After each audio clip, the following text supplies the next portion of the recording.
Okay, here's a sorry story. This is what not to do with your amaryllis that you spend $13 or $14 a bulb on. I bought these probably last summer or first of fall, or maybe even the end of summer. And anyway, I got them probably 5 to 6 weeks ago, and I left them in the breezeway for maybe a couple weeks, and then I brought them here, and I should have put them in the cooler because it probably was too warm in this room, and this one rotted. And then I've got another one that's close to getting to that point, and you can see the big gnats in there. But not good. I should have opened the bags, which I just did, and then I'm gonna air these out, and then I will plant them in probably dry soil. And usually they take, these were really Christmas amaryllis. They're called Double Dream, and they're forcing bulbs. You can plant them in the ground in our zone, 9 to 10. And the instructions say plant so the neck of the bulb is just below the soil surface and no closer than 4 inches apart.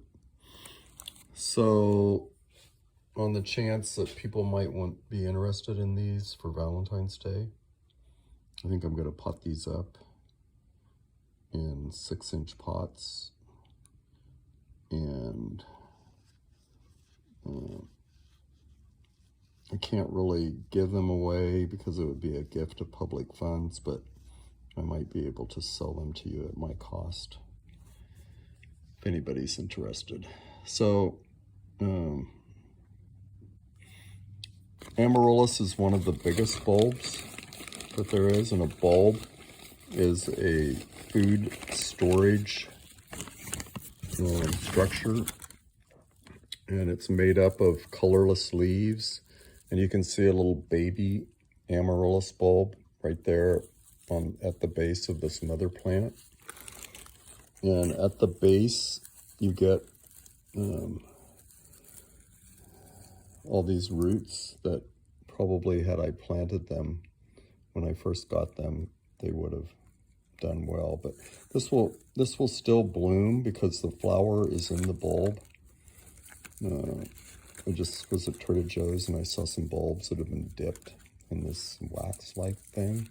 And so they'll bloom without, I'm assuming they need to be set in a tray of water. But you can see there should be, since these were quality bulbs, there should be at least 2 stems in each one.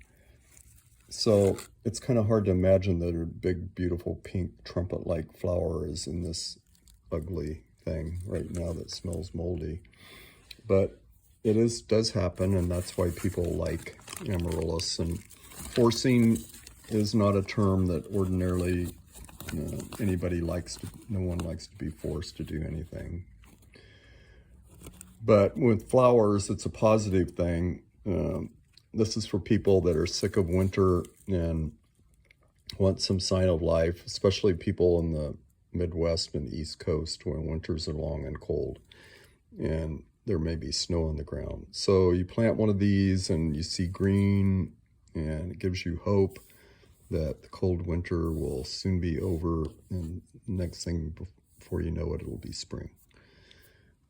So I'm at almost 5 minutes with this, so this is actually kind of interesting, I guess, since they're ugly now and they have the potential to be beautiful.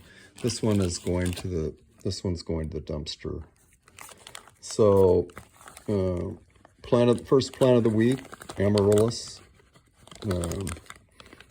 This was more like a nightmare then a double drain. So this one's going in the trash. There is another one that feels like it's close to rotting, but maybe with the bag open, it'll get some air and stop the rotting. And I don't really, if my floral case was warmer, I would put it in there, but I don't think I really want to put these in cold floral case.